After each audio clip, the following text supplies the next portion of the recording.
जन्म और मरण के बारे में बताया, विवाह के बारे में बताया। अब हम गोंडियन समाज की कैसे व्यवस्था थी उसके बारे पर चर्चा करेंगे। 5 कलशों का जो दीपक, 5 कलश का जो दीपक होता है, वो ज्योति 5 कलश जो जलाए जाते हैं, वो क्यों जलाए जाते हैं? 5 कलश बड़ा देव के नाम से जलाए जाते हैं। और ये जो 5 शक्ति होती हैं, जैसे मैंने बताया था, धरती, आगी, पानी, आकाश, वायु, नीर, ये 5 तत्वों के नाम से जलाया जाता है। उन शक्तियों से कोई बड़ा नहीं है, सबसे बड़ा फड़ा पेन है। उन 5 शक्तियों के नाम से 5 कलश जलाया जाता है। जब हम फड़ा पेन की गोंगो या स्थापना करते हैं तो हम 5 कलश जलाते हैं। जब हमारे घर में कोई शुभ कार्य होता है तो सबसे पहले हम अपने इष्ट बड़ा देव की गोंगो करते हैं और करना चाहिए। तो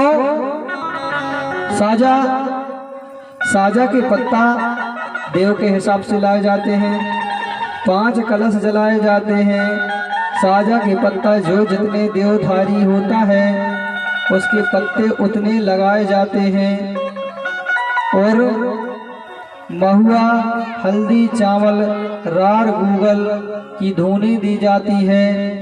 और बड़ा देव का जब कोई शुभ कार्य करते हैं तो रोट या मलीदा का प्रसाद चढ़ाया जाता है। जानते हैं रोट मलीदा?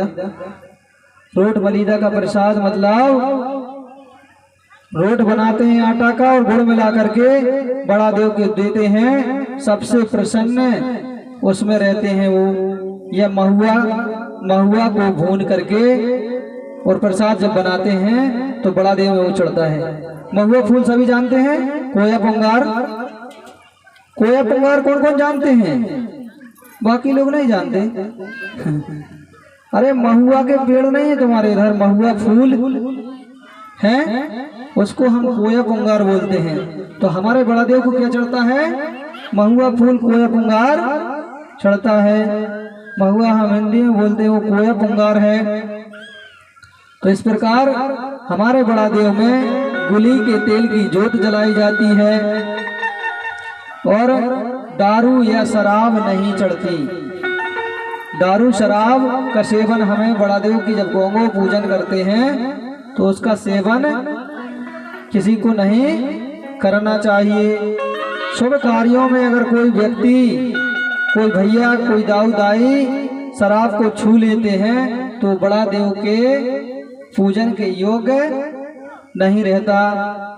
जिस प्रकार हमारे समाज में हम मासिक पाड़ी व्यवस्था को मानते हैं, उसी प्रकार बड़ा देव में जब शुद्धिकरण नहीं रहता घर तो हमें गृह प्रवेश या फड़ा पेन कथा ही कहते हैं, कथा सार या पूजन या गोंगो नहीं कराना चाहिए।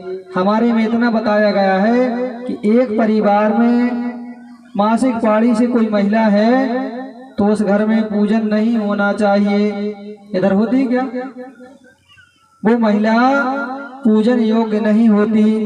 उस महिला को पूजन में नहीं जाना चाहिए, ना कि उसके पति को भी नहीं जाना चाहिए शुभ कार्य में। हम बहुत महत्व देते हैं मासिक पाड़ी को, तो हमारे में शुभ कार्य नहीं होता, न किसी के शुभ कार्यों में हम जाते हैं। और चौका से वो महिला 5 दिन के लिए बाहर रहती है।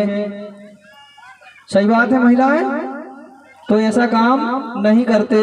गृहस्थी की कोई खेती बाड़ी का काम नहीं करते, बीज भंडारण को नहीं छूते, आटा चावल दाल नहीं छूते, कांसे की थाली में भोजन नहीं करना चाहिए।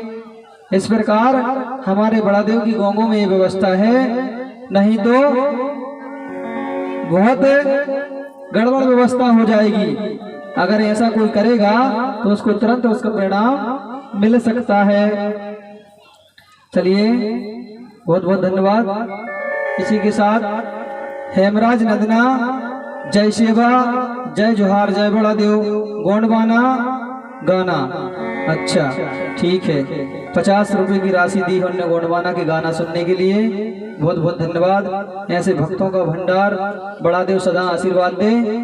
तो हमारे में जब पूजा या गोगो करते हैं तो दोनों प्राणी साफ शुद्ध रहना चाहिए। साफ शुद्ध का मतलब एक ही पहिए की गाड़ी के दो पहिए होते हैं, एक ही गाड़ी के दो पहिए, पति पत्नी बराबर माने जाते हैं। अगर घर में कोई शोर सूतक रहती है तो उस परिवार के लोग दूसरे परिवार के यहाँ शुभ कार्य में नहीं जाते, नहीं जाते ना, इधर जाते तो नहीं है। ऐसा तो नहीं कि महिला नहीं जाएगी भैया लोग चले जाएंगे, ऐसा होता है क्या? और चौका से बाहर रहती, खाना नहीं बनाती, गौशार में नहीं जाती, खेत खलियान में नहीं जाती, मिर्ची भट्टा नींबू के पेड़ों को नहीं छूती, किसी भी प्रकार के फूल नहीं तोड़ती महिला। सही बात है। तो इस प्रकार के हमको कार्य अगर कोई महिला ऐसा करती है तो आवाज से करना नहीं, क्योंकि प्रकृतिवादी लोग सबसे बड़ा धर्म हमारा यही है, जो मासिक बाड़ी कहलाती सबसे बड़ा धर्म हमारा वही है। अगर ऐसे क्रिया में कोई महिला किसी पेड़ को छू ले तो फल देना बंद कर देता है, उसमें कीड़े लगने लगते हैं, है कि नहीं? अगर कोई भट्टे के पेड़ को छू ले तो कीड़े होने लगेंगे उसमें, नींबू के पेड़ को कोई छू ले तो सूख जाएगा, फल देना बंद कर देगा, मिर्ची को कोई छू लेगा। तो क्योंकि हम प्रकृतिवादी हैं, अगर इन चीजों को नहीं मानेंगे तो हमारा बड़ा देव हमारे पास नहीं रहेगा। जो इस व्यवस्था को नहीं मानता उसके पास बड़ा देव कभी वास नहीं करता। अगर हमको बड़ा देव मानना है तो हमको साफ स्वच्छ रह कर के पूजा या गोगो करना चाहिए, सुबह से उठकर जय सेवा का मंत्र जाप करना चाहिए। तो ठीक है भैया, हमारे करपेटी जी गोंडवाना के बारे में, गोंडवाना के इतिहास पर बढ़िया सा सुंदर सा प्रस्तुति देंगे। बोलिए परम शक्ति फड़ा पेनता।